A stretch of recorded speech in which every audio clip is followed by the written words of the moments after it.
Halo guys, balik lagi dengan Irul di Flash Gadget Channel. Ada yang lagi cari HP yang punya desain mewah tapi harga ramah di kantong nggak nih? Karena kali ini saya berkesempatan lagi buat nge-review HP Coolme. Apalagi dari nama serinya aja, HP ini terlihat seperti HP gaming nih, yaitu Coolme Shark.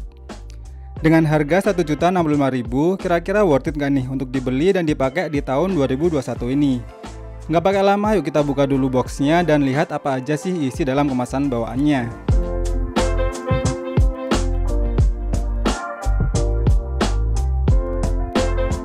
Di kemasan box berwarna hitamnya ini, di pojok kanan atas terdapat logo PUBG dan juga logo C dari Coolme itu sendiri. Di samping kanan dan kirinya terdapat tulisan Coolme. Di bagian atas polos dan di bagian bawah terdapat kode IMEI dan pilihan warna dari HP ini. Dan ini yang berwarna hijau ya. Nah, baru di bagian belakang dus terlihat beberapa spesifikasi kunci dan fitur utama dari HP Coolme Shark ini. Ada quad-core prosesor, layar 6,2 inch IPS LCD, kamera 13 megapiksel plus 5 megapiksel, dan mendukung fitur Face ID juga nih. Lalu begitu dibuka boxnya, yang pertama terlihat adalah sebuah dus kecil lagi yang di dalamnya berisi buku petunjuk dan kartu garansi resmi dari Coolme. Dapat bonus anti gores tempered glass yang bahannya lumayan nih. Dan juga bonus jelly case bening yang lentur dan tidak begitu terasa tebal. Baru kemudian unit HP Coolme Shark-nya, kita singkirin dulu ya. Dan di bawahnya terdapat kabel data yang sudah menggunakan USB Type-C. Lalu adapter charger bawaan yang memiliki daya 5V 1A alias cuma 5W aja ya. Sayangnya di dalam boxnya ini nggak ada SIM tray ejectornya nih. Kita beresin dulu dan lanjut ke hands-on HP-nya. Impresi awal begitu melihat desain dari belakangnya ini terkesan mewah banget dan tidak terlihat seperti HP seharga 1 jutaan ya. Modul bulat kameranya ini mengingatkan saya dengan desain Huawei Mate 30 Pro. Kita lepas dulu screen guard plastik bawaannya. Di bagian kanan terdapat tombol volume dan power. Di sebelah kiri terdapat lubang kecil untuk membuka slot dual SIM hybridnya. Di atas terdapat lubang jack audio 3,5 mm. Dan di bagian bawah terdapat lubang speaker dan lubang port USB Type-C. Kita nyalakan dan setting dulu sebentar ya. Ini dia tampilan awal dari Coolme Shark ini. Layarnya sendiri ternyata memiliki resolusi 1014x480 pixel. Dan tampilan UI-nya ini mirip banget dengan tampilan UI Samsung nih. Yang terlihat simpel dan tidak terlalu banyak aplikasi bawaannya. Jika dari setting sih terlihat menggunakan OS Android 10. Tapi jika dicek dari aplikasi DevCheck, Android 10 tapi dalam kurungnya kok Marshmallow ya. Jadi ini yang bener seri Android 10 atau Marshmallow nih. Dari setting juga terlihat memori RAM 4GB, tapi lagi-lagi dari aplikasi DevCheck hanya tertulis RAM 3GB LPDDR3. Kalau memori internalnya sih tetap terbaca 64GB ya. Coolme Shark ini ditenagai chipset dari MediaTek seri MT6737 yang masih berfabrikasi 28 nanometer. Yang ternyata kalau dicek dari DevCheck terbacanya bukan quad-core, melainkan octa-core loh. Karena penasaran dengan performanya, langsung aja nih saya tes menggunakan aplikasi Antutu versi 8. Dan ternyata skornya hanya mencapai skor 45 ribuan. Dari skor Antutunya aja sih sebenarnya saya udah pesimis ya dengan performanya jika menjalankan game berat seperti PUBG Mobile. Tapi karena di depan boxnya aja terdapat logo PUBG-nya, masa iya nggak bisa buat mainin game PUBG? Dan benar aja kan, settingan PUBG cuma mentok di grafik medium dengan FPS balance. Jadi biar enak mainnya saya ganti ke settingan smooth balance. Di awal permainannya sih gameplaynya masih lumayan lancar. Namun mendekati mid hingga late game mulai terasa frame dropnya. Dan baru 15 menitan bermain saja saya udah merasa pusing nih.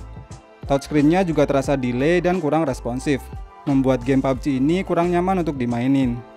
Dan selama 30 menit bermain, suhu panas HP naik mencapai 48 derajat Celcius dengan penurunan baterai hingga 19%. Game kedua saya bermain game Battle Royale yang lebih ringan dari PUBG, yaitu Free Fire. Untuk settingannya saya rubah ke rata kanan. Dan untuk gameplaynya meski menggunakan settingan tertinggi masih cukup playable. Meskipun touch delay-nya masih sedikit terasa, namun masih responsif dan cukup nyaman untuk dimainkan. Dan selama 30 menit bermain, suhu panas HP naik mencapai 46 derajat Celcius dengan penurunan baterai hingga 18%. Game terakhir saya bermain game MOBA SD yaitu AoV. Sama halnya dengan game FF, settingannya saya rubah ke rata kanan. Meskipun belum bisa mendapatkan settingan grafis SD, namun animasi gameplaynya tetap bisa ditampilkan dengan baik. Kontrol touchscreen-nya juga justru terasa lebih responsif di game ini. Dan yang jelas panas HP di game ini tidak terlalu overheat. Dan selama 30 menit bermain, suhu panas HP naik mencapai 43 derajat Celcius dengan penurunan baterai hingga 15%. Kalau untuk memutar YouTube ternyata cuma mentok di resolusi 480p. Ya nggak kerasa burik-burik banget sih, dan masih enak untuk dilihat. Cuma suara speakernya aja yang kurang nyaman dan akan terasa cempreng jika terlalu dimaksimalkan. Dan selama 30 menit YouTubean dengan brightness dan volume di 50%, baterainya berkurang 12%. Setelah bahas bagian performa, lanjut ke bagian kameranya nih. Meskipun terlihat seperti memiliki 4 kamera belakang, namun ternyata cuma ada satu kamera utama bersensor 13 megapiksel. Dan untuk kamera selfie-nya sendiri memiliki sensor sebesar 5 megapiksel. Untuk pilihan mode dan fiturnya pun tergolong standar dan tidak terlalu banyak pilihannya. Di kondisi cahaya yang cukup, hasilnya juga tergolong masih oke, walau memang tetap terasa biasa-biasa aja. Yang lumayan bagus sih ada pada hasil foto makronya yang terasa lebih detail. Kalau untuk hasil perekaman videonya juga jangan terlalu berharap banyak ya dengan kualitasnya. Dan biar gak ada dusta di antara kita, langsung lihat sendiri aja deh hasil jepretan dan video dari Coolmisark berikut ini.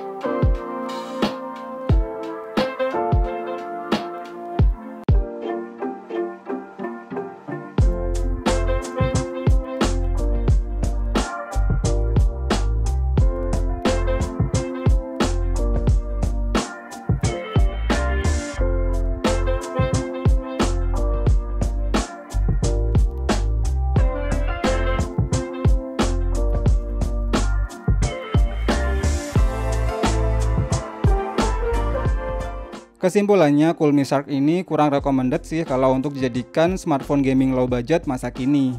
Selain performanya yang kurang mumpuni untuk menjalankan game-game berat, baterainya juga kerasa boros banget. Apalagi untuk mengisi penuh baterainya juga terasa lama. Tapi kalau untuk ngegame baru dipakai bentar aja sudah harus siap-siap dicas lagi. Lebih cocok kalau untuk kebutuhan ringan seperti sosmed atau YouTubean aja ya. Atau kalau memang untuk gaming, ya game yang ringan-ringan aja deh. Buat yang tertarik untuk membeli HP ini, seperti biasa link pembelian saya taruh di kolom deskripsi ya. Terima kasih yang sudah nonton video ini sampai habis. Semoga video ini bermanfaat dan sampai ketemu lagi di video berikutnya.